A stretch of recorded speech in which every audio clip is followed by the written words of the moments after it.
Hi friends, subscribe to my channel. It's not difficult. The Shattered Trust.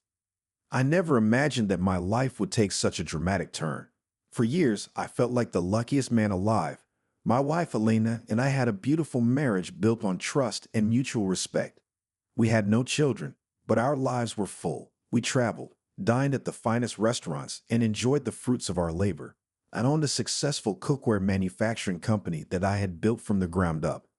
Business was booming, and we lacked for nothing. But life has a way of flipping the script when you least expect it. It started slowly, subtle shifts in the market, increased competition, and then a series of unfortunate investments. Creditors began to circle like vultures, and my investors grew impatient.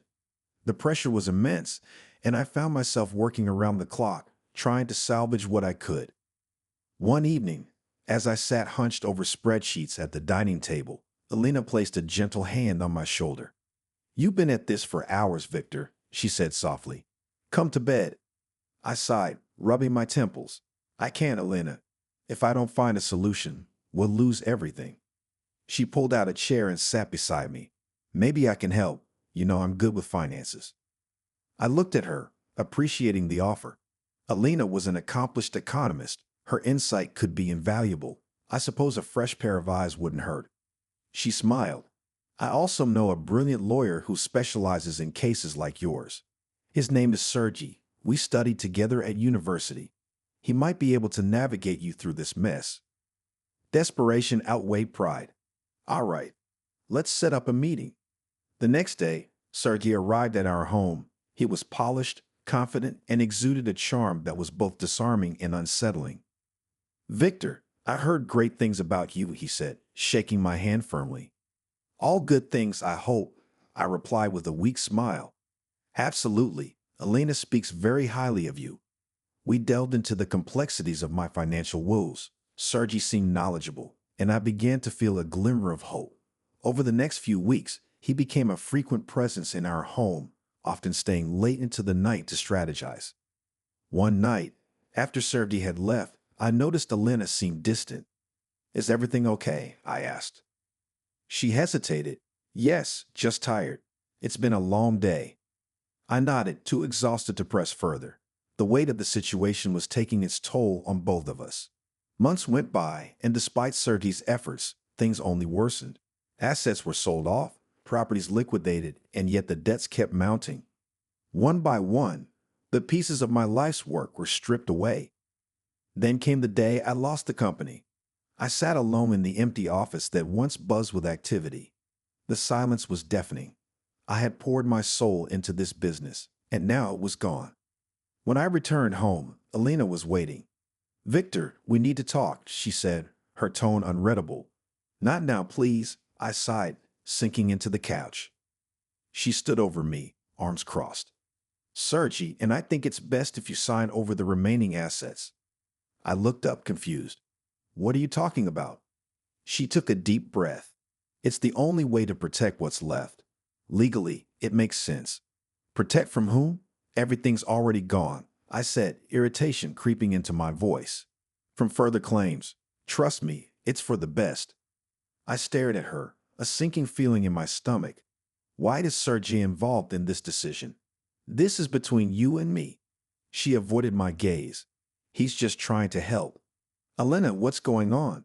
She finally looked at me, her eyes cold. "Maybe if you hadn't been so reckless, we wouldn't be in this position." I was taken aback. "Reckless? I did everything I could to save us." "Well, it wasn't enough," she snapped. An uncomfortable silence settled between us. Without another word, she turned and left the room. Over the next few days, Elena became increasingly distant. She spent more time out of the house, often returning late without explanation. One evening, I decided to wait up for her.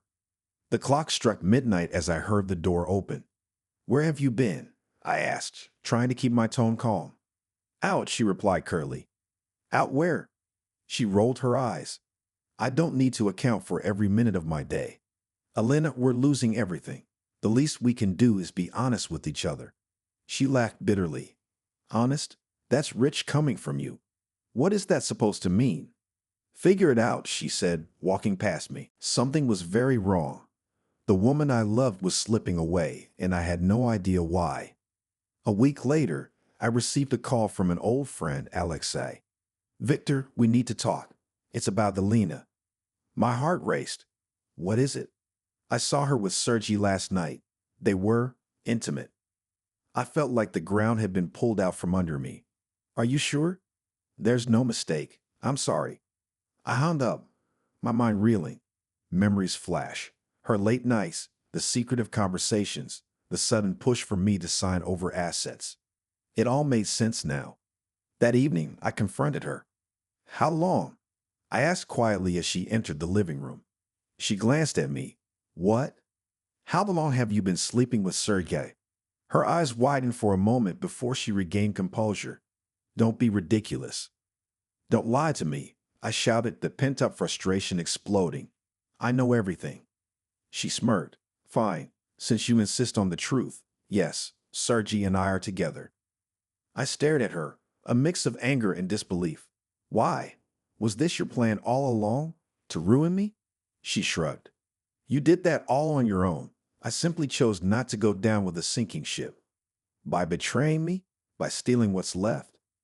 She laughed. There's nothing left to steal, Victor. You've lost everything. I clenched my fists. You won't get away with this. Who's going to stop me? You, she taunted. The realization hit me like a ton of bricks. She was right. I was broke, betrayed, and alone. In the days that followed, I fell into a deep depression. I sought help, attending therapy sessions to try and make sense of everything. It was there that I began to piece together the full extent of their betrayal. Not only had they taken the company, but they had also manipulated the debts to ensure I was left with nothing. Years passed. I moved to a small town far from the city, starting over as a humble craftsman making pottery. It was therapeutic, shaping clay with my hands, creating something new from nothing. The pain never fully went away, but it lessened with time. One rainy afternoon, as I was closing up shop, I heard a familiar voice behind me. Victor. I turned to see Alina standing in the doorway, drenched from the rain. What are you doing here? I asked, shocked. She looked pale, thinner than I remembered. I needed to see you. Why? Haven't you done enough? She stepped forward, her eyes pleading. Please, can we talk? I hesitated before nodding.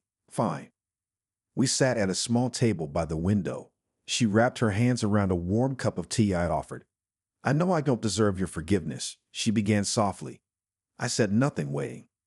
I made terrible mistakes. I was selfish, cruel. I've lost everything. Where's Sergei? I asked coldly. She gave a bitter smile. Gone. Ran off when things got tough. Turns out he was using me as much as I was using you. I studied her face, searching for any sign of deceit. Why are you telling me this? Tears welled in her eyes. I have cancer, Victor. Stage 4. I felt a pain of shock, but remained silent. I don't expect sympathy. I wanted to apologize. For everything.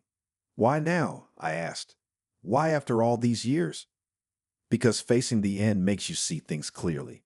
I realized that I destroyed the only real happiness I ever had. I looked away, memories of our happier times flooding back. She continued, I don't have anyone else. My family won't speak to me. I have no friends. I just wanted you to know that I'm sorry. I took a deep breath. Alina, you broke me. Took everything I held dear and shattered it. But I rebuilt my life without you. I understand, she whispered. We sat in silence, the rain tapping softly against the window. Finally, I spoke. I can't forget what you did, but I forgive you. She looked up, surprise flickering in her eyes. You do? For my own peace, yes. Holding on to that anger has only hurt me more. She nodded slowly. Thank you. As she stood to leave, she paused. Would it be all right if I visited again sometime? I don't want to intrude, but I considered her request. Perhaps, but I need time. I understand, she said, offering a faint smile. Goodbye, Victor. Goodbye, Elena.